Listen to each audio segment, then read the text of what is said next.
एक समय की बात है, बहुत दूर एक देश में हरे भरे जंगलों और बहती नदियों से घिरी एक घाटी के मध्य में एक राज्य बसा हुआ था। इस शानदार राज्य में जैस्मीन नाम की एक युवा राजकुमारी रहती थी। राजकुमारी जैस्मीन अपनी सुंदरता, दयालुता और अपनी साहसिक भावना के लिए दूर दूर तक जानी जाती थी। एक धूप भरी सुबह जब राजकुमारी जैस्मीन ने अपने महल की खिड़की से बाहर देखा तो उसने कुछ ऐसा देखा जिसने उसकी आंख पकड़ ली।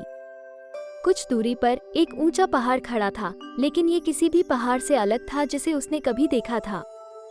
पहाड़ चट्टान से नहीं बना था, लेकिन ये पीले रंग की जीवंत छटा थी जो किसी परी कथा के खजाने की तरह सूरज की रोशनी में चमक रही थी। जैस्मीन की जिज्ञासा बढ़ गई और उसने तुरंत निर्णय लिया कि वो येलो माउंटेन की यात्रा पर निकलेगी।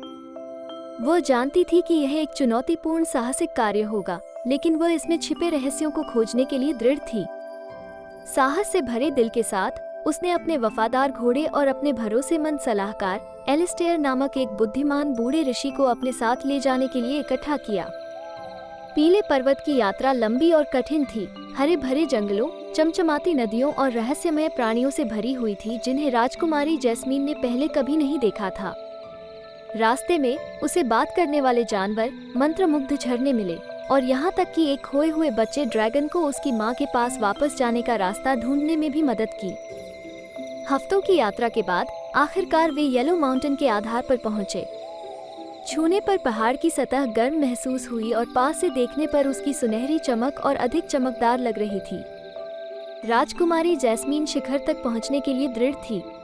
एलिस्टेयर के मार्गदर्शन से राजकुमारी ने अपनी चढ़ाई शुरू की। वे खड़ी राहों पर चढ़े, टूटे फूटे पुलों को पार किया और प्राकृतिक तथा जादुई दोनों प्रकार की अनेक चुनौतियों पर विजय प्राप्त की। जैसे जैसे वे ऊपर चढ़ते गए, उन्हें पहेलियों की एक श्रृंखला का सामना करना पड़ा जो पहाड़ की चोटी तक जाने का रास्ता रोकती थी। प्रत्येक पहेली को हल करते समय जैस्मीन की बुद्धिमत्ता और बुद्धिमत्ता की परीक्षा हुई। उसने न केवल अपनी सुंदरता बल्कि अपनी चतुराई और साधन संपन्नता का भी प्रदर्शन किया। प्रत्येक सही उत्तर के साथ वे शिखर के करीब चले गए और पर्वत चमकीले रंगों और असाधारण दृश्यों के साथ जीवंत हो उठा। अंत में वे शिखर पर पहुंचे और राजकुमारी जैस्मीन उसके सामने प्रकट हुए मनमोहक दृश्य को विस्मय से देखती रही। पीले पर्वत की चोटी पर उसने अकल्पनीय सुंदरता की एक छिपी हुई दुनिया की खोज की जो सितारों की तरह चमकते सुनहरे फूलों से भरी हुई थी और एक प्राचीन पेड़ था जो ज्ञान फुसफुसाता था। ऐसा कहा जाता था कि जो कोई भी पीले पर्वत के शिखर पर पहुंचता था उसकी एक इच्छा पूरी की जाती थी और जैस्मीन को ठीक ठीक पता था कि वो क्या चाहती है।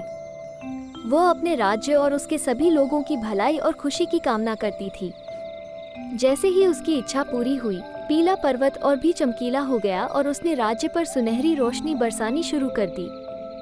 खुशी से भरे दिल के साथ राजकुमारी जैस्मीन और एलिस्टेयर पीले पर्वत से उतरे और अपने राज्य में लौट आए। एक समय की हरी भरी घाटी अब पहले से भी अधिक जीवंत और प्रचुर थी और लोग खुशी और समृद्धि से भर गए थे। राजकुमारी जैस्मीन की येलो माउंटेन की साहसिक यात्रा ने न केवल उसे धन और आश्चर्य दिया, बल्कि ज्ञान और ज्ञान भी दिया कि सच्ची सुंदरता सिर्फ त्वचा की गहराई तक नहीं होती। उसने जान लिया था कि आंतरिक सुंदरता, दयालुता और साहस के साथ चुनौतियों का सामना करने की इच्छा ऐसे गुण हैं जो वास्तव में किसी व्यक्ति को चमकाते हैं। और इसलिए राजकुमारी जैस्मीन और येलो माउंटेन की कहानी एक पौराणिक कहानी बन गई जो पीढ़ियों से एक अनुस्मारक के रूप में चली गई कि सुंदरता न केवल उन स्थानों में पाई जाती है जिन्हें हम खोजते हैं, बल्कि हमारे द्वारा साझा की जाने वाली दयालुता और हमारे द्वारा की गई इच्छाओं में भी पाई जाती है।